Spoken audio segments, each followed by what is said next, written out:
Calatrava. Ito guys ang bayan kung saan ako ipinanganak at lumaki.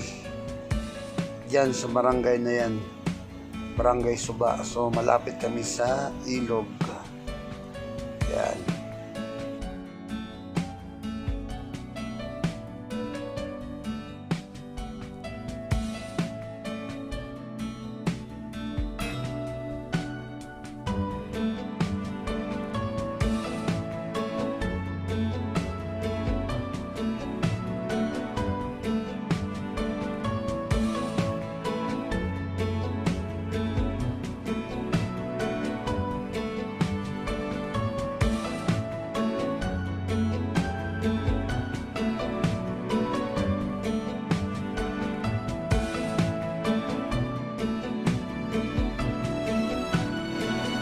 Kung napapansin nyo guys, yung mga tao na yan naglilinis ng kanilang mga lambat para kinagabihan ang isda naman sila ng laot para kinabukasan ng umaga naman ng laong swerte kung may mahuli silang isda.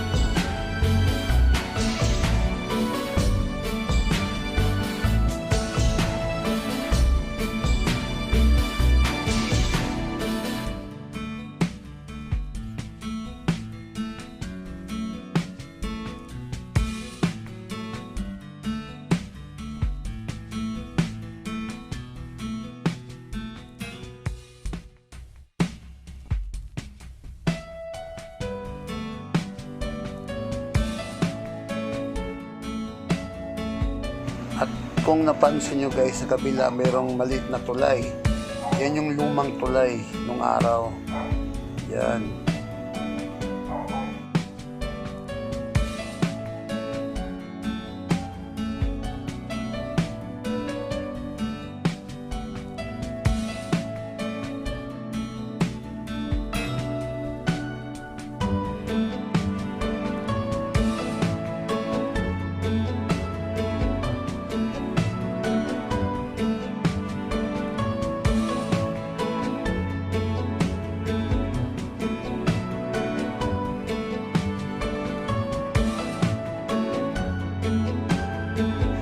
Yan ang ilog sa amin, ang karugtong yan, yung dagat yan, pinakadulo yan. Dagat na yan guys, alat at saka tabang, parang nagsadupong sila.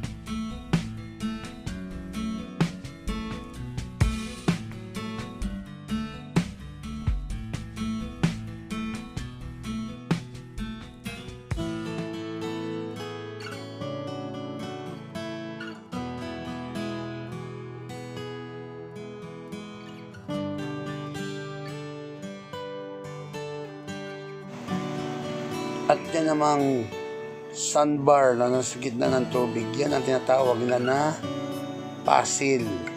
So ngayon guys, dinidevelop ng lugar namin yan, ginagawang pasyalan yan ngayon.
yan naman yung mga fish pond ng Calatrava. So, may mga tilapia dyan, bangos, at kung mga sungko, marami din. Alimango, yan. So, napalibutan ng tubig yung namin lugar. Napakaganda ng lugar na yan, guys. Kung marating mo yan, Calatrava.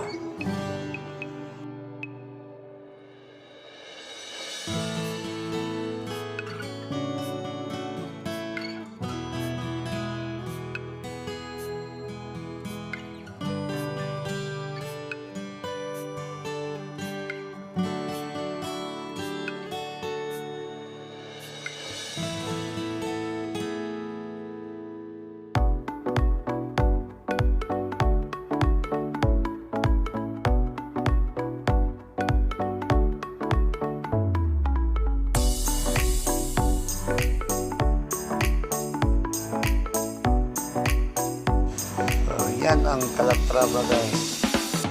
Yan ako lumaki, yan ako nagkaisip. Yan ako nag-aaral ng elementary at saka high school.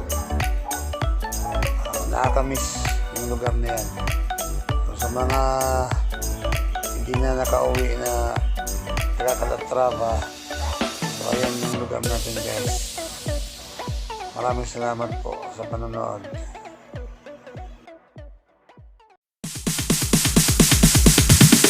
Sorry, it's DJ.